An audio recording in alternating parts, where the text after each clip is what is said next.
मध्य प्रदेश में डीजे के नियंत्रित उपयोग को लेकर कई नियम बनाए गए हैं। इसके साथ ही डीजे और उससे निकलती तेज आवाज से होने वाली स्वास्थ्य समस्याएं एक चिंता का विषय है। हमारे सहयोगी अतुल गौड़ ने कान, मस्तिष्क और शरीर पर तेज आवाज से होने वाले असर पर विशेषज्ञों से लेकर आम लोगों तक से बातचीत की। देखिए ये रिपोर्ट। डीजे और डीजे का साउंड और ये जो आपके और हमारे जीवन पर आज के समय में बहुत ज्यादा असर डाल रहा है, इसे समझने की सख्त जरूरत है। और अगर हम इन डीजेओं की गाड़ियों को देखें तो यहाँ एक लंबे चौड़े प्लेटफॉर्म जैसे किसी तरह का कोई पब हाउस या कोई और सिस्टम बनाया गया हो, उस तरह से इन्हें तैयार किया जाता है। जनरेटर्स लगाए जाते हैं बड़े बड़े, और बड़े बड़े साउंड इन गाड़ियों में बांधे जाते हैं।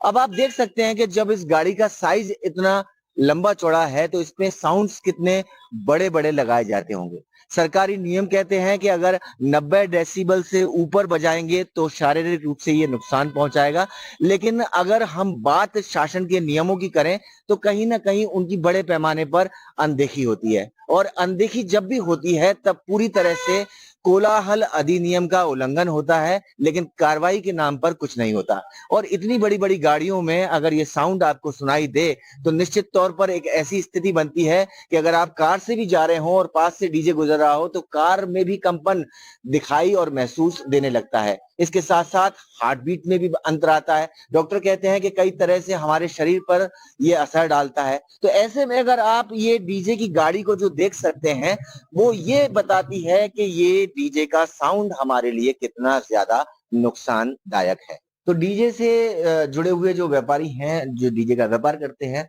उनसे भी बात करेंगे। सर, आप नाम बताएंगे अपना? ना, मनोज जाटव नाम। तो मनोज जी, ये बताइए कि जो साउंड्स हैं, उन साउंड्स को बजाने की गवर्नमेंट कहती है 90 डेसिबल से ऊपर नहीं बजा सकते। हाँ जी लेकिन सर। कई बार हम देखते हैं कि बहुत तेज आवाज आती है। ये आवाज तेज तो खैर अपन उसको कंट्रोल कर सकते हैं, कोई दिक्कत नहीं है।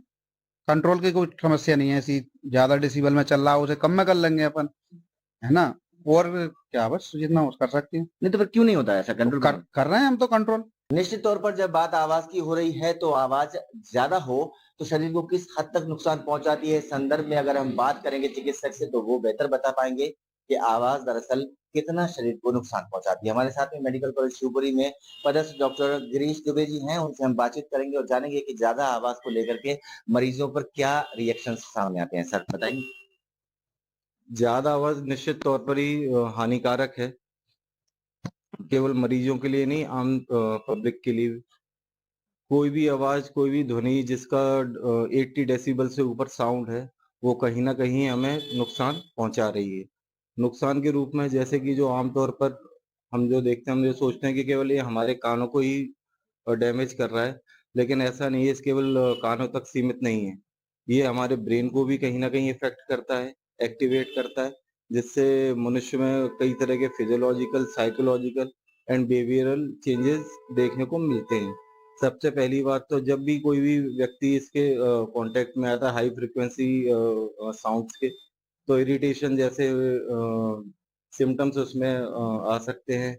हेडेक हो सकता है, फटीग हो सकता है, नौजिया जैसा मन उसका कर सकता है, डिजीनेस हो सकती है, घबराहट हो सकती है, सर में दर्द जैसे लक्षण आमतौर पर देखे जा सकते हैं। सर, इसमें एक चीज और सुनने में आती है कभी कभी कि ज्यादा बहुत तेज जब डीजे बजते हैं तब उससे कई लोगों को जो है हार्ट में भी समस्या आती है, हार्ट बीट भी बढ़ जाती है, उनकी अटैक्स भी सामने आते हैं। नहीं, ज्यादा साउंड में जैसे मैंने आपको बताया, फिजियोलॉजिकल, साइकोलॉजिकल चेंजेस हो सकते हैं। और जो आप बात कर रहे हैं एमआई की, उसमें जो कारण मुझे जो लगता है कि एक तो आजकल जो स्ट्रेस लाइफ है लोगों की, और अधिकतर आपने देखा होगा कि जो लोग ज्यादा तेज साउंड में रहते हैं और जहाँ डीजे चल रहा होता है, आपने देखे होंगे इंसिडेंट कि वो डांस कर रहे थे डीजे पे और वो खत्म हो गए। डीजे का साउंड हो या फिर और जो शोर हैं जिस तरह से हमारे आसपास दिखाई देते हैं, उनको लेकर के कानून क्या कहता है, इस संबंध में हम बात करते हैं एडवोकेट अंचित जैन जी से। अंचित जी, हमसे बात करने के लिए धन्यवाद। बेसिकली कानून क्या कहता है कि कानून ने किस किस तरीके से इजाजत दी है और क्या नॉर्म्स बनाए हैं कि उस डेसिबल से ऊपर नहीं जाना चाहिए? अतुल जी, ये जो नोटिफिकेशंस आए हैं हमारे सामने, ये जो आए हैं ये नॉइज पॉल्यूशन एक्ट है हमारे स्टेट में 1985 का, उसकी लाइट में आए हैं और उसी से संबंधित 2000 के हमारे यहाँ पे रूल्स भी है। अब अगर हम इन नोटिफिकेशंस को देखते हैं तो इन नोटिफिकेशंस के अंदर पहले से ही एक लिमिट जो है वो प्रिस्क्राइब्ड है। मैंने आप लोगों की सहूलियत के लिए एक टेबल बनाया हुआ है यहाँ पे। स्टेट ने 4 कैटेगरीज के अंदर एरियाज को बाइफरकेट किया हुआ है। ये एरियाज हैं silent areas, industrial areas, commercial areas और रेसिडेंशियल एरियाज। और इन सब के अंदर आप देखेंगे तो एक ऊपरी सीमा और एक एटलीस्ट की सीमा पहले से ही उल्लेखित है, निश्चित है।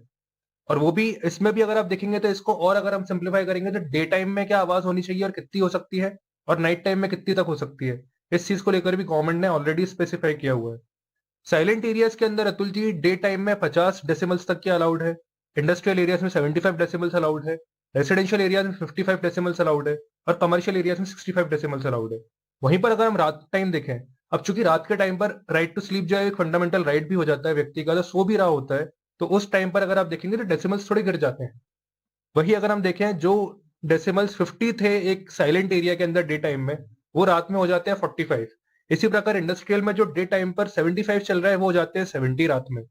रेसिडेंशियल के अंदर जो 55 था डे टाइम में, वो रात में होता है 45 डेसिमल्स पे। और सिमिलरली कमर्शियल एरियाज में चूंकि अगर हम देखते हैं 65 डे में है, तो 55 जो होता है वो रात में हो जाता है। अब इसमें भी अगर आप देखेंगे कि इस तरीके से बाइफरकेशन किए हुए हैं, तो वो उनके एरियाज के डेवलपमेंट्स और उनकी एक्टिविटीज को देखकर है। एक इंडस्ट्रियल एरिया के अंदर हम समझते हैं कि चूंकि उत्पादन हो रहा है तो क्रियाएं जो है काफी ज्यादा हैवी हो सकती है, इसलिए हाईएस्ट डेसिमल्स वहां पे रखे गए हैं 75। परंतु एक कमर्शियल एरियाज के अंदर व्यक्ति इकट्ठा होकर काम कर रहा है, धंधा कर रहा है, तो उस वक्त पर वहां पर थोड़ी बहुत आवाजें आ सकती हैं, डिस्कशंस हो सकते हैं, तो इसीलिए 75 ना होते हुए वहां पर 65 चले जाते हैं। रेसिडेंशियल एरिया के अंदर व्यक्ति चूंकि दिन के अंदर रह रहा होता है, एक घरेलू प्रवृत्ति के काम ही कर रहा होता है, और कुछ लोग हैं जो बिजनेस भी ऑपरेट कर रहे होते हैं, परंतु सभ्यता के साथ आपसे एक्सपेक्ट किया जाता है कि आप सिविक सोसाइटी में रहते हुए कर रहे होंगे, तो इसलिए जो डेसिमल्स हैं वो 55 पर रहते हैं। परंतु जो साइलेंट एरियाज हैं वहां पर ये डेसिमल्स मिनिमम पर है 50 पे। इसी प्रकार से इनका 5 अगर आप कम कर दें तो वो रात के टाइम पर हो जाते हैं।